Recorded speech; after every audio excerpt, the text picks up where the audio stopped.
Sunrise સ્કૂલમાં ભણતો હતો તો એના મમ્મી પપ્પા તમે જ સાચવો છો એને? શું નામ હતું બાળકનું? કૃષ્ણ અમિત.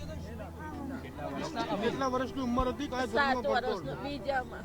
અને એ પિકનિકમાં આવ્યો ત્યારે તમારી સાથે કોઈ વાત થઈ હતી? કારણ કે ઘરે એ મને કે માં પૈસા હું નથી આલતી, મારી કન પૈસા નતા, હું નથી આલતી. બંગલોથી મને ઉછીના ઉપાડ લેવડાવીને મારો છોકરો આવ્યો. શાળામાં તમે તપાસ કરી? શાળામાં કોઈ હા, જગ્યાએ કરી. શું કીધું ત્યાંથી? એ કોઈ જવાબ જ નહીં આલતા. શું કહે છે મેડમ? ખબર નહીં કે છે, એ લોકો જ બધા એ થઈ ગયા. તો આ શારદાબેન છે તેમનું કહેવું છે કે 7 વર્ષ શારદાબેન હતા. એ શારદાબેન છે કે જેમના પૌત્રને શોધવા માટે અહીંયા પહોંચ્યા છે. ચોધાર આંસુએ રોતી આ દાદી છે. એ દાદીના આંસુ કઈ બતાવે છે કે સ્કૂલ આગળ પહોંચ્યા હતા, પરંતુ સ્કૂલ થકી પ્રશાસન થકી કોઈ જવાબ નથી આપવામાં આવ્યો અને એના કારણે અત્યારે આ બા જે છે અહીંયા પોતાના પૌત્ર જે કૃષ્ણ એનું નામ છે, દાદીના કહેવા પ્રમાણે તેમનું કહેવું છે કે સ્કૂલ પ્રશાસન થકી પણ કોઈ જવાબ નથી આપ્યો અને એ બા જે છે અહીંયા પહોંચ્યા છે અને એમને જે અહીંના અધિકારી છે તેમને મળવા માટે પણ પોલીસ પ્રશાસન અહીંયા પહોંચ્યું છે, ત્યારે એમની સાથે વાત કરવાના પણ એ કરી રહ્યા છે અને એ જ દેખાડી રહ્યું છે કે હજી પણ ક્યાંક એમનો જે પૌત્ર હતો એ નથી મળ્યો અને એના કારણે આ બા છે અહીંયા જે ઘટના બની હતી એ ઘટના આગળ અહીંયા પહોંચી છે અને તે દેખાઈ રહ્યું છે કે જે અધિકારી છે એ એની સાથે વાત કરી રહ્યા છે. શું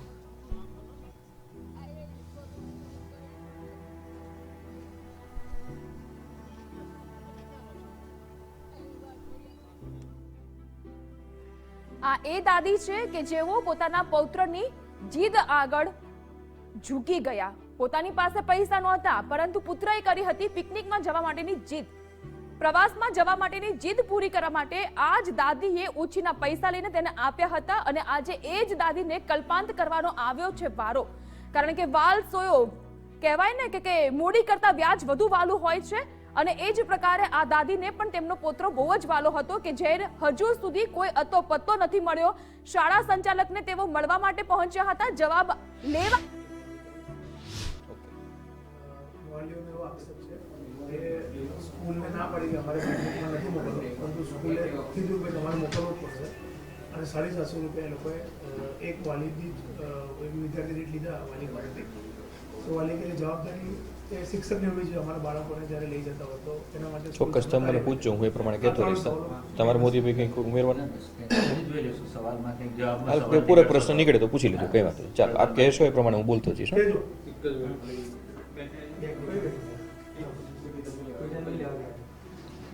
શું લાવવાનું છે? બૂમ બાકી છે?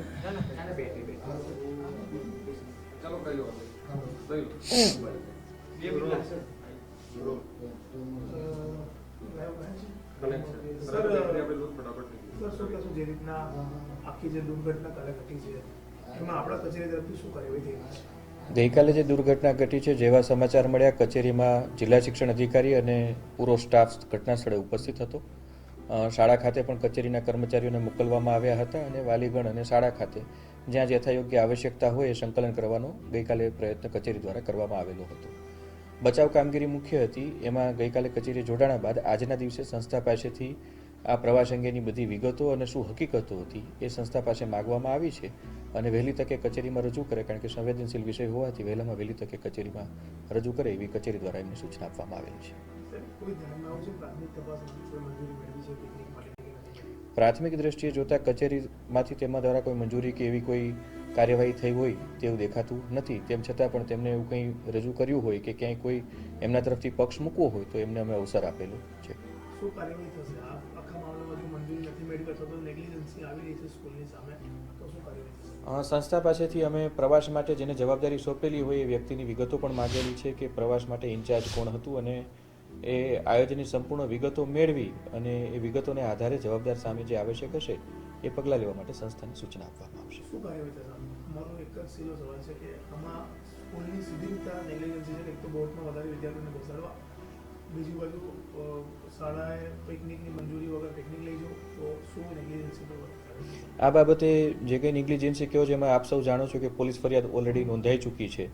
મુખ્ય જવાબદાર જે એજન્સી હતી કે જેને બાળકોની સુરક્ષાનું ધ્યાન રાખવાનું હોય અને સર્વિસ પ્રોવાઈડર હતા તેમના સામે કાર્યવાહી હાલ થયેલી જ છે.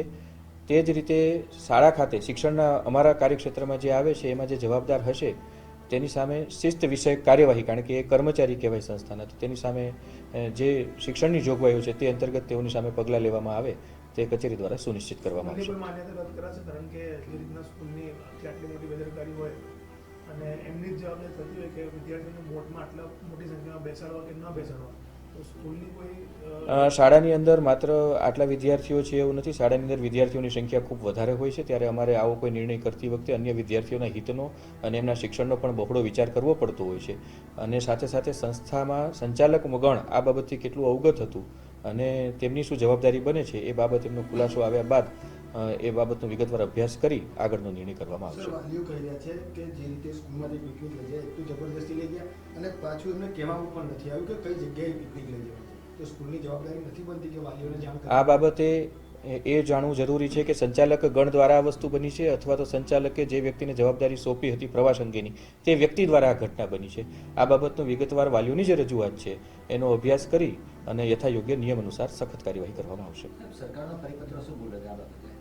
સરકારનો પરિપત્ર એમ કહે છે કે તેઓએ આવા પ્રવાસનું આયોજન જ્યારે કરવામાં આવે ત્યારે પૂરતી સુરક્ષાની તકેદારી પણ રાખવી જોઈએ અને એને આવશ્યક વિગતો વાલીઓને પ્રાપ્ત કરાવવી જોઈએ અને સાથે સાથે કચેરીમાંથી મંજૂરી પણ મેળવવી જોઈએ. આ બધી વિગતો પણ ધ્યાને લેવામાં આવશે.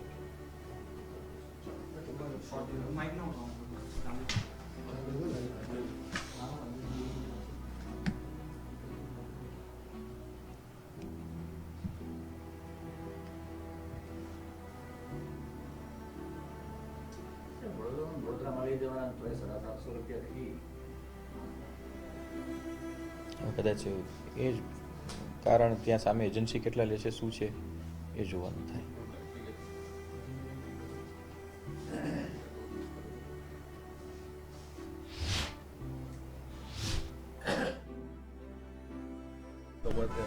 કોઈ નહીં, મેન માં છોકરા નહીં, કોઈ જતા બાજુમાં કોઈ ખરું કે જે ઝૂંપડાવાળા ખરા ને? એવું કોઈ નંબર છે તો ના બાબા, હું ફોન રાખતી નહીં, હું ફોન રાખતી નહીં, મેં અભણ છું, મને ખબર નથી. ગાડી સર આપણી કોઈ ગાડી તો સારું થઈ ગયા આજુબાજુ મળે ને તો ફોટો બી પછી હા વાંધો નહીં, પછી કરજે, બોલતો નહીં. બીજું સેકન્ડમાં બીજામાં ભણતો હતો, હા, ગુજરાતી મીડિયમ ઇંગ્લિશ ગુજરાતી મીડિયમમાં. હા, માળી લખાવો છો તમે? ના, સોલંકી. હા સાહેબ, કરું તમને.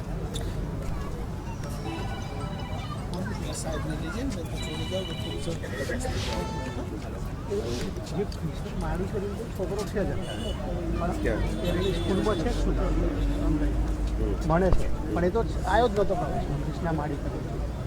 હવે આપણે અમીન સોલંકી જઈએ, હા એ તો નથી, એવું તો કે કોઈ નામ જ નહીં. એની પાસે કંઈ હોય પાવતી બાવતી તો સ્કૂલનું તો ખબર પડે આપણને. છોકરાનો ફોટો, હા છોકરાનો ફોટો હોય તો બી ખબર પડે. વડોદરામાં હરણીના હત્યાકાંડ બાદ અમે તો ક્યારના સવાલ ઉઠાવી રહ્યા છીએ, પણ જે પરિવારની વ્યથા અને દર્દ છે ને એ સમજવા માટે આ એક દાદી ગઈકાલથી પોતાના પૌત્રને શોધી રહ્યા છે. કૃષ્ણ નામનું બાળક જે હજુ પણ લાપતા છે. ઓછીના પૈસા લઈને પોતાના એકમાત્ર પૌત્રને મોકલ્યો હતો પ્રવાસે, કે પોતાનો પૌત્ર ખુશ થશે, આનંદમાં આવશે અને એને જોઈને એ પણ ખુશ થશે. પણ આ ખુશી છીનવાઈ ગઈ. કાલે જ્યારથી આ ખબર આવી છે ત્યારથી એ પોતાના પૌત્રને શોધવા માટે રઝળપાટ કરી રહ્યા છે. અત્યારે તો તેઓ લેક પર પણ પહોંચી ગયા. આખરે આ કૃષ્ણ જે ખોવાયો, આ દાદીને જવાબ કોણ આપશે કે આ કૃષ્ણ ક્યાં છે?